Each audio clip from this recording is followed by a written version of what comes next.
Hey everyone, let's wrap up May. May was rather busy and stressful. I had surgery in the beginning of the month. I was still recovering from COVID and had bad memory, and I'm still getting dizzy a lot. So that wasn't well. And I also had a lot of hard deadlines at work and a lot of things to do at work. So as you can imagine, reading wasn't going well. I also didn't make many videos. I uploaded one review and my letter to the month. Thank you all for your nice comments, by the way. So let's get into the books. I read 2 physical books. The first one being rather short with short stories. Each story in this little book is about 4 to 5 pages, and it's a collection of stories of people living in this neighborhood. It's a little bit weird, somewhat surreal. Some parts might be called magical realism, but overall we're meeting the same people over and over again and get a connection to the feel of the people living there and the adventures happening. Some things are just pure bliss, others are so far out that you're wondering, what am I reading here? And mostly they're just charming. What I really liked about the stories was not only that they were short for my COVID brain to really comprehend and read in one go, but also the writing. I have read 2 other novels by Hiromi Kawakami, and I really enjoy her writing and the translations. So if you are curious about that, I can highly recommend this. Also, COVID brain really can do with short stories. The other physical book I finished was a little bit bigger, was one novel. It's Disorientation. I put up a full review for this, but this is a debut novel looking at a PhD student in her final year of her dissertation and struggling with the topic, with everything around it, and then stumbling upon a mystery that surrounds a Chinese American poet that she's writing about. It's well written, it's fun.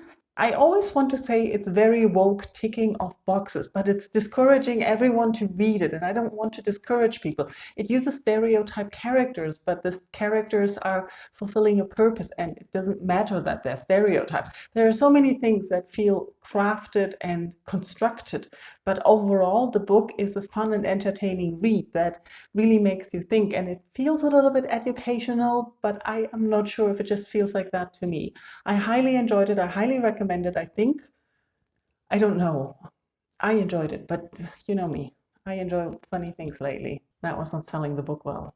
Try it. Give it a try, a chapter maybe. The rest of the books I finished were listened to on audio. I listened to another short story collection, which was Emerald City by Jennifer Egan, and I enjoyed this sort of. I enjoyed that it was short stories and I didn't have to remember too much story over a long time, as I said before, COVID brain.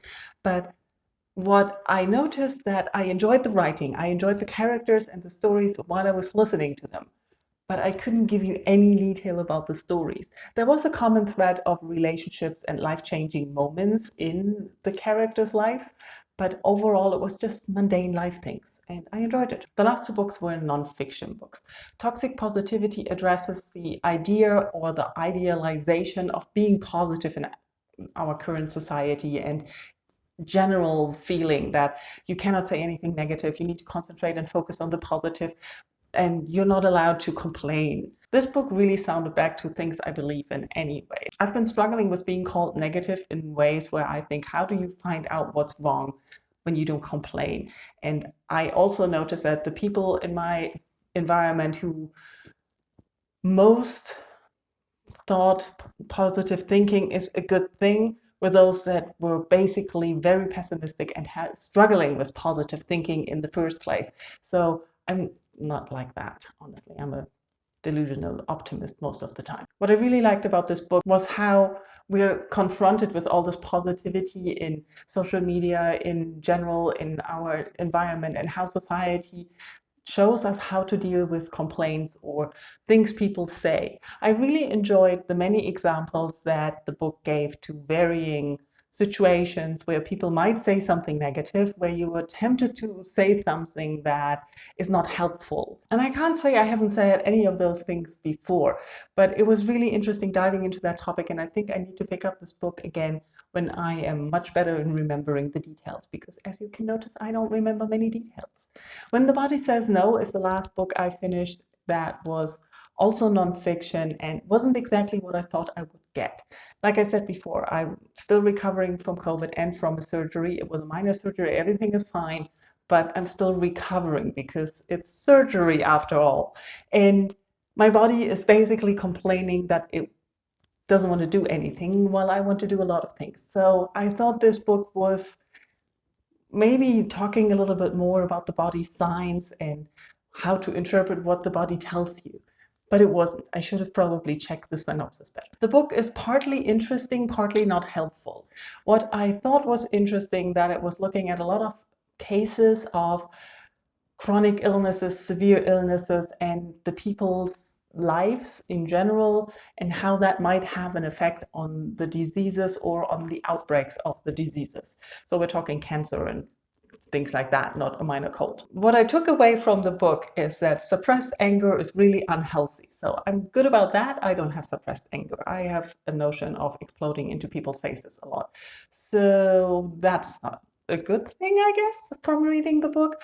What I didn't like and what I heard before is that even though the author keeps saying he doesn't want to blame people, that it's their fault that they're sick, it still sounds a little bit like it, because in general, what the author does is say that a lot of studies and experiences and things show that if you have childhood trauma or generational trauma that's passed on to you from other generations, that that has a negative effect on your health, and that might cause outbreaks of lingering disease possibilities.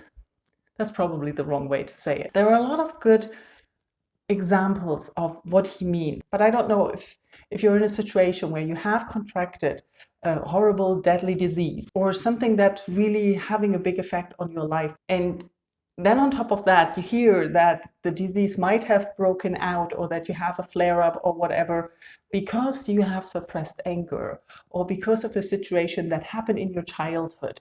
I don't know if that would make you feel better in that situation. I think it's an interesting aspect to study and to find out more about, and to learn how psychotherapy or therapy that's not physical therapy for the immediate or imminent disease might help with the effects or the outbreaks. Or I'm lacking vocabulary here. I don't know all the medical terms and I forgot the details. I hate this COVID brain.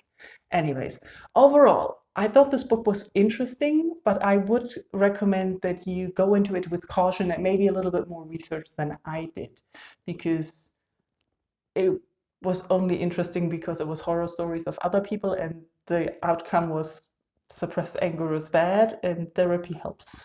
I should stop talking about this now. And that were all the books that I finished. I also want to tell you about 2 podcasts that I found very helpful with the unfocused COVID brain. One is Poetry Unbound, which is a podcast that focuses on 1 poem per episode. You get the poem read, then you have it discussed and the thoughts the podcast people have on the poem, and then afterwards you can listen to the poem again. I really enjoy this. The episodes are usually about 15 minutes, so it's a really good time span for an unfocused and distracted mind. The other thing is short stories by one of my favorite authors, Andrew Kaufman, and it recently started, so I think there's just 4 episodes. Horrible Things Await is stories that are, in his typical writing, a little bit off, a little bit strange, but very entertaining. I really enjoyed this and I hope there are more episodes to come. And just as with Poetry Unbound, it's short episodes, there's not a lot of focus and long attention needed, so perfect if you have focus issues and trouble concentrating, and if you love Andrew Kaufman like I do. Okay, that's it. May is over. June is going to be hopefully less stressful. I have 1 hard deadline coming up, and then the rest is all soft deadlines and a new colleague finally coming, so I just have to train it on the side. But it's going to be better. So I'm hoping in June I'm going to read more and I'm out walking more again. Running didn't go so well, so I'm taking a break from that again. But I'm exercising sort of again and being active more again, so that helps. So hopefully by the end of June I'm back to mostly normal and have read a lot of nice books to talk about. Thank you all for watching. Let me know how your May was and if you have read any of the books I talked about.